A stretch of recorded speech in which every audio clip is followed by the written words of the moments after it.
I sold myself to her to pay rent.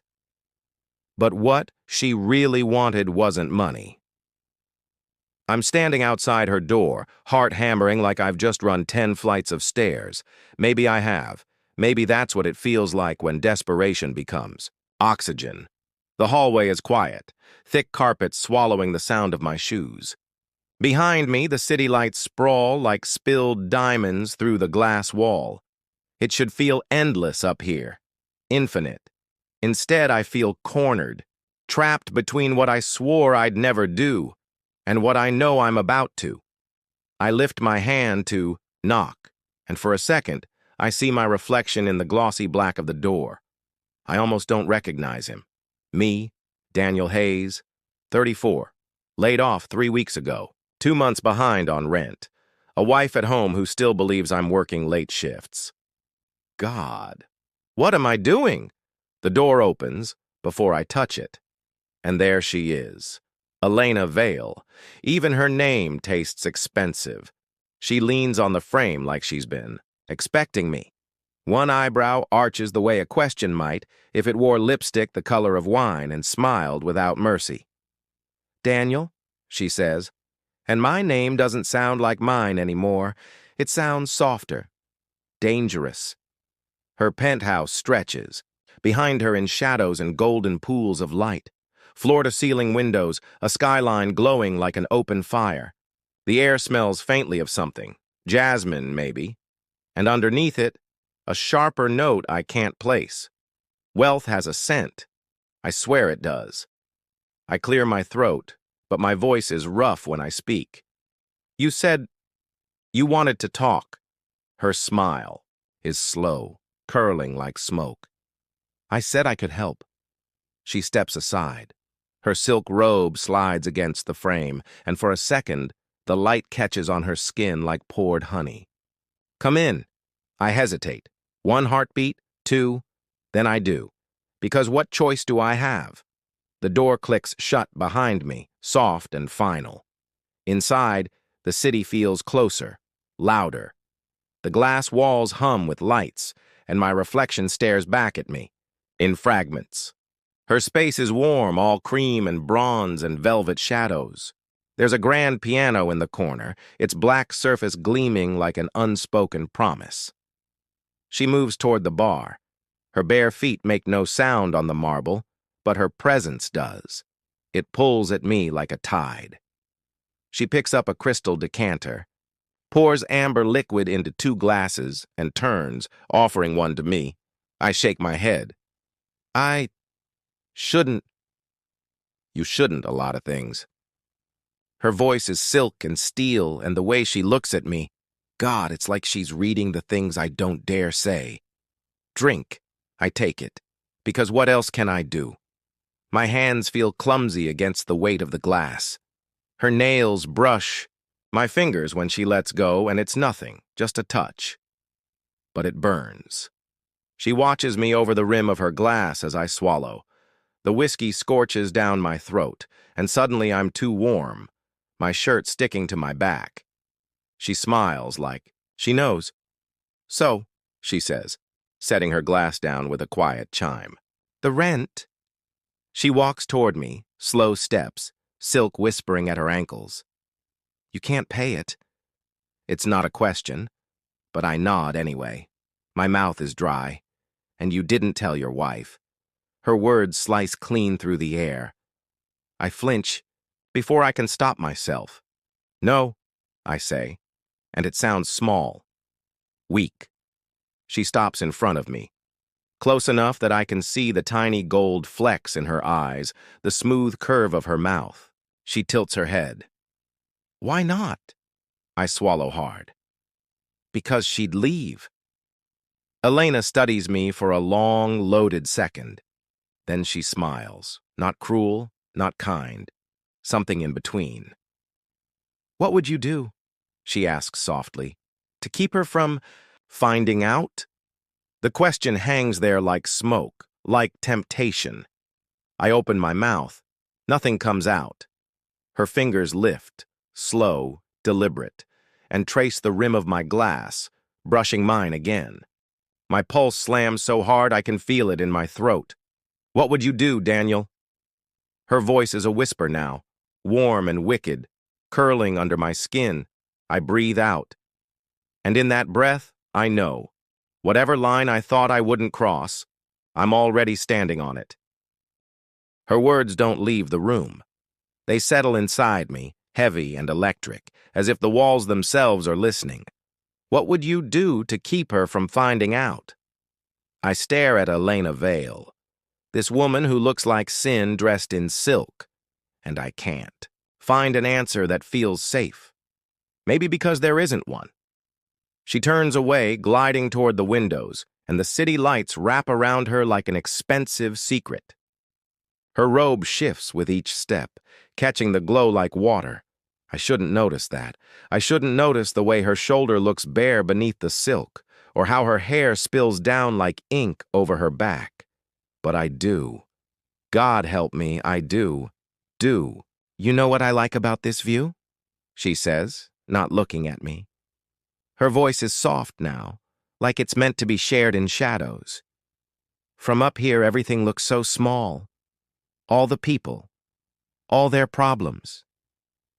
She glances over her shoulder, eyes catching mine. Even yours. Something twists in my chest. A flicker of anger, maybe, because she says it so easily, like my life, my fear, is nothing more than a wrinkle in her silk sheets. Maybe to you, I say, and it comes out rougher than I mean it to. She smiles, not offended, amused. Ah, so there's fire under all that polite desperation. She takes a step closer, and then another. Good, I like fire. I take a breath I don't need, because breathing feels impossible anyway. She stops in front of me, close enough that the scent of her, jasmine, yes, and something warmer like amber, wraps around me and refuses to let go. Her hand lifts. Fingers trace the edge of my collar, a whisper of touch that makes my skin ache. You're sweating, she says softly, and for a second it sounds like an accusation. Or maybe an invitation. My voice catches. I swallow hard. It's warm in here. She laughs, low and throaty, like a secret shared between conspirators. Is it? Her fingertips linger on my shirt, then trail down the fabric, not quite touching skin, but close enough that I feel every inch. Or is it something else? My pulse is a drumbeat in my ears. I should step back, I should leave. But when her eyes hold mine like that, like they know every crack in my armor, I can't move. You're married, she says, her tone almost thoughtful, like she's testing the word on her tongue. A good husband, loyal. Yes. It sounds hollow. And yet...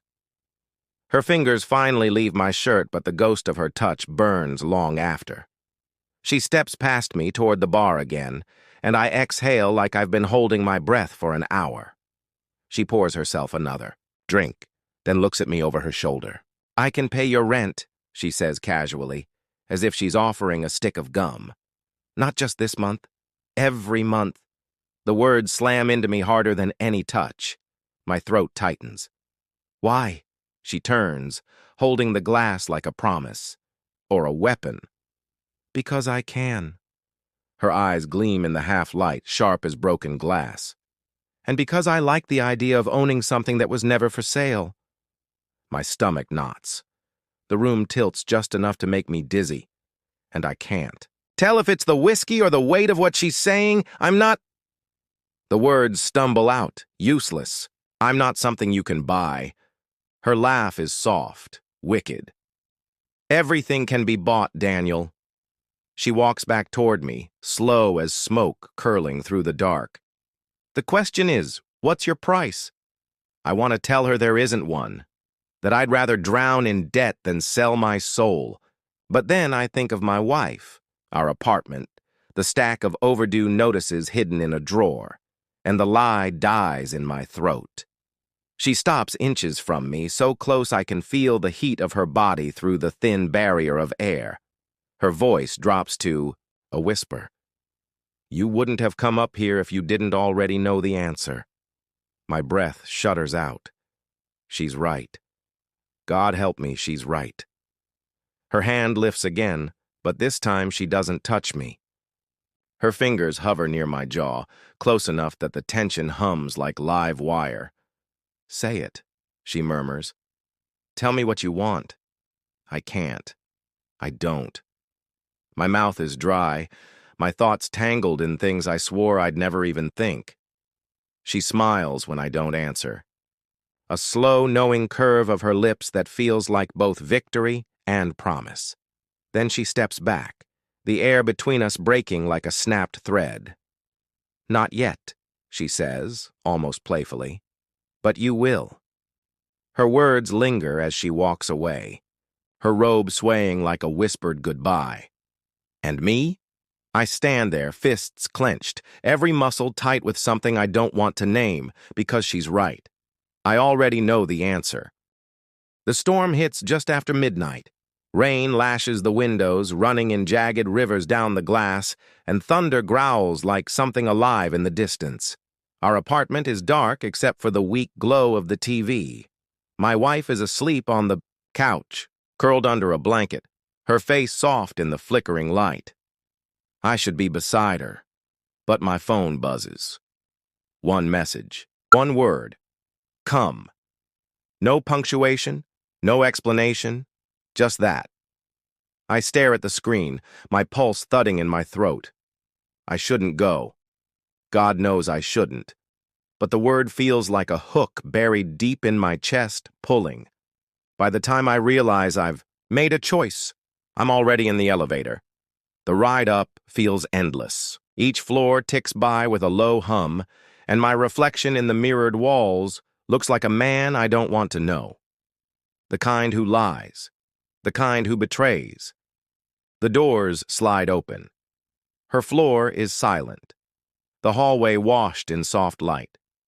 Her door is half open, like it's been waiting. Like she's been waiting. I step inside. The penthouse is different tonight. Lamps are dimmed to a honeyed glow, and shadows curl in the corners.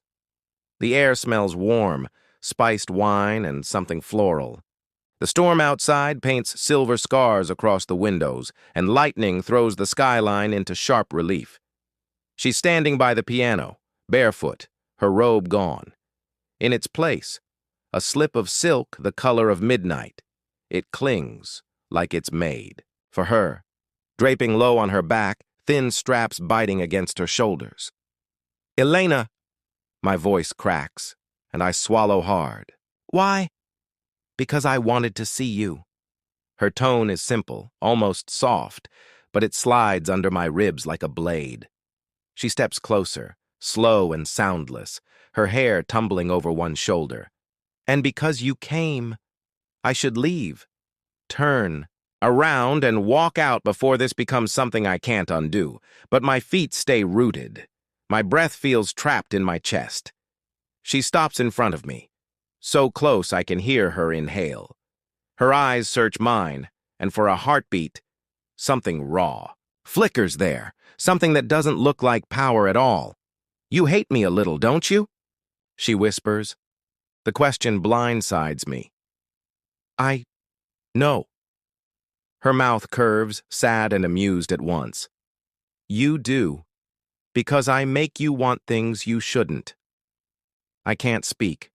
Not when the truth is there, heavy and undeniable, pressing against my ribs like a second heartbeat. She leans in, just enough for her breath to warm my cheek. Tell me I'm wrong, she murmurs. I open my mouth. Nothing comes out. Her eyes darken. Her fingers lift, slow, hesitant in a way that feels almost tender, and brush my jaw. It's the lightest touch, barely there, but it sends a tremor through me so sharp it hurts. Elena! My voice is a rasp, my resolve a fraying thread. You shouldn't be here, she says softly, her thumb tracing the edge of my chin. And I shouldn't want you here. Then why? Because I can't stop thinking about you. The Words fall like stones in still water, sending ripples through everything. Her hand slides to my cheek, holding me now, her palm warm, her pulse quick under her skin. Even when I try, I can't. My chest tightens until it feels like it might split. Lightning flares outside, bleaching the room white for a second, and in that flash I see her eyes, open, unguarded, burning. I break first. God help me. I break.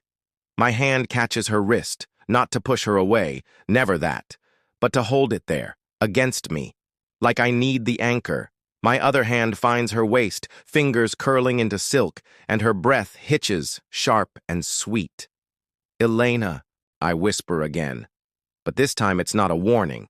It's a surrender. Her lips part, and for a moment the whole world hangs on the space between us. The storm outside, the hum of blood in my ears, the soft catch of her breath. Then her mouth is on mine. Not gentle, not brutal, just real, hungry and aching and everything we've both been pretending not to feel. The taste of her floods me. Wine and heat and something I can't name but know I'll crave for the rest of my life. The kiss deepens, slow at first, then urgent, desperate. Her hands fist in my shirt, pulling me closer, and I can feel her heartbeat against me, wild and fast, matching mine. It's fire, it's ruin, and I don't care. When we finally tear apart, breathless and shaking, her forehead rests against mine. Her voice is a whisper, cracked at the edges. "This isn't enough," she says. "Not for me."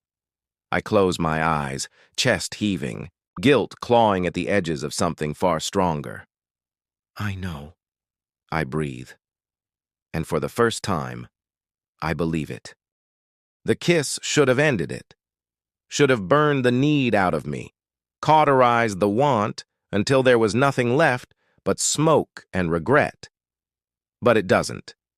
When I pull back, when I feel her breath feathering against my lips, the hunger only grows sharper, like tasting rain when you've been dying of thirst and realizing you need the whole storm. She looks at me like she knows. Like she's known from the moment I stepped through that door. Her fingers are still tangled in my shirt, knuckles white, and I can feel the tremor in her grip. For the first time, she doesn't look untouchable. She looks raw, human, and God, help me. That undoes me more than anything. This... I try to speak, but the word collapses in my throat. "We can't..." "Then tell me to stop." Her voice is low, breaking at the edges. "Tell me to walk away and never look at you. Again, I want to. God, I want to." But the truth tears through me like lightning. I can't. My silence is an answer, and she hears it. Her lips brush mine again, not a kiss, just the softest ghost of one, like a question she already knows the answer to. Her breath shakes. "Daniel." And that's it. The last thread snaps, my mouth finds hers, and this time there's no space left for hesitation.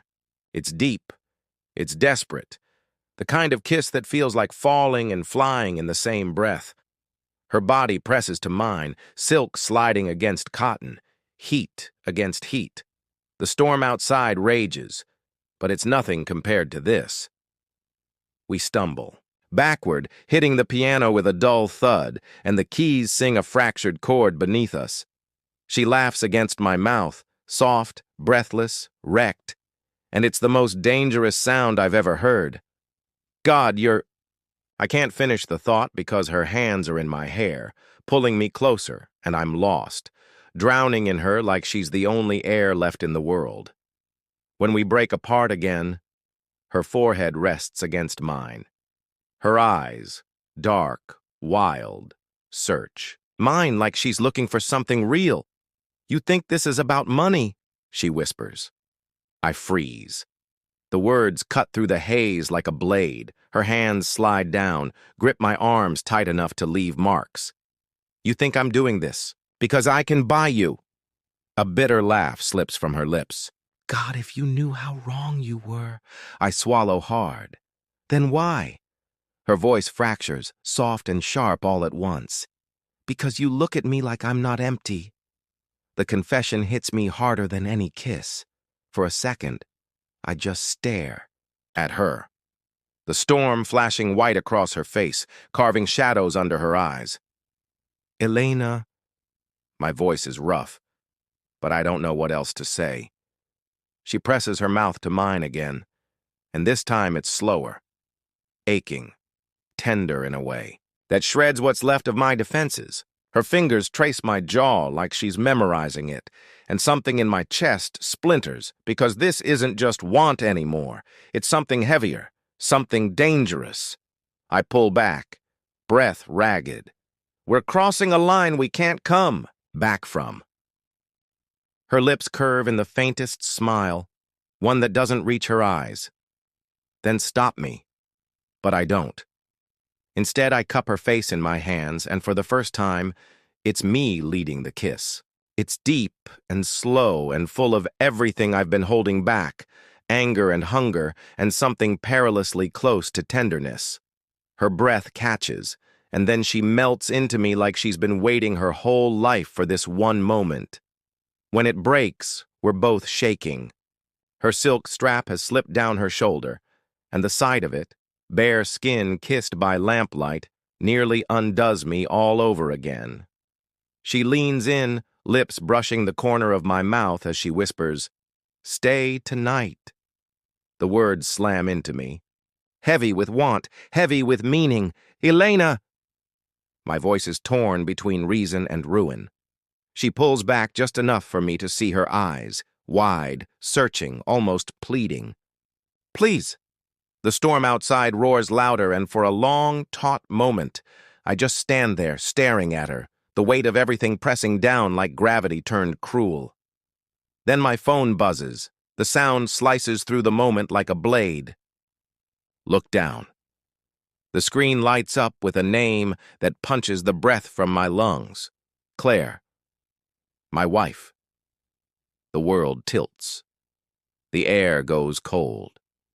And in that heartbeat, I know this isn't a choice anymore. It's a reckoning. The screen glows in my hand, bright as a wound. Claire. My wife's name pulses once, twice, before fading into silence. A missed call. A life I'm about to break in two. I stand there, heart pounding, the storm raging outside like it knows. Behind me, Elena is quiet. I can feel her watching me, the weight of her gaze pressing between my shoulder blades. "Answer it," she says softly. I turn. Her face is shadowed by the dim light. Her silk strap still fallen low, the stormlight slicing across her skin like a painting come alive. There's no mockery in her tone, no challenge, just something raw. "Answer it, Daniel." I can't. My voice sounds foreign, jagged. Why not? Because the word dies in my throat. I don't have an answer that isn't a lie. She steps closer. Slow, deliberate, like every inch is a question. Her hand lifts, hesitates in the space between us, then cups my cheek with a touch so tender it feels like it might break me open. "You're not a bad man," she whispers. "You're just a man who's drowning." The truth of it slices through me sharper than any accusation. "And she breathes, her thumb tracing the line of my jaw. "I'm the only one who reached in." Something in me shatters then. Maybe it's the last piece of the life I thought I had. Maybe it's the illusion that I can still turn back. I drop the phone.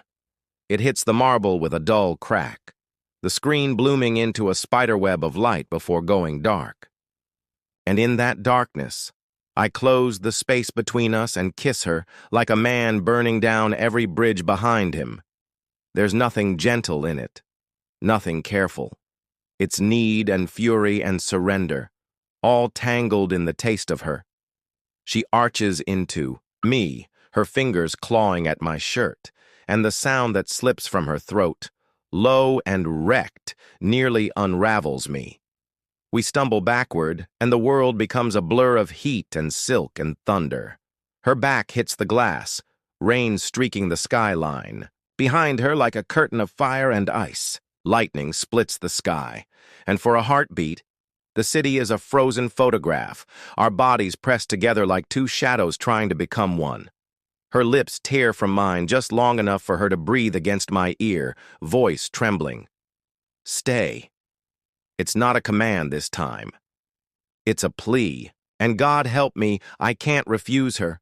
I'm not going anywhere, I murmur, and the truth of it feels like falling off a cliff. Time fractures after that. There's the storm, and her skin under my hands, and the sound of both of us breaking, in ways that feel like freedom. It's wild, it's ruin, and it's the most alive I've ever felt. When it's over, the city is a blur of lights through rain, and the storm has softened into a whisper. The air between us hums with the echo of everything we just did, everything we can never undo. She lies beside me on the velvet couch, her head on my chest, her breath warm against my skin. Her fingers trace idle patterns over my ribs, and for a long time neither of us speaks. Finally she whispers, "Do you regret it?" I stare at the ceiling, at the way the stormlight flickers over the gold molding like veins of fire. My throat feels tight. I don't know. She shifts, lifting her head to look at me. Her eyes are dark, glinting in the dim light, and there's something almost fragile in them. I don't want to own you, Daniel, she says softly. I just didn't want to be alone anymore. The confession slices deeper than any seduction ever could. I reach for her hand, threading my fingers through hers, and in that touch is the quiet admission I can't speak aloud. That I don't want to be alone either. That maybe this was never about rent. The phone lies shattered on the floor, and with it, the man I was 3 hours ago. Tomorrow, there will be consequences. There will be fallout. But tonight, the storm outside has stilled, and the only truth that matters is the one between us, raw, reckless, and real. Elena leans in, pressing her lips to mine one last time. Slow, deep, like a promise and a warning all at once. When she pulls back, her breath ghosts against my skin as she whispers, "Welcome home." And just like that, I know I'm never leaving, not her, not this, even if it costs me everything.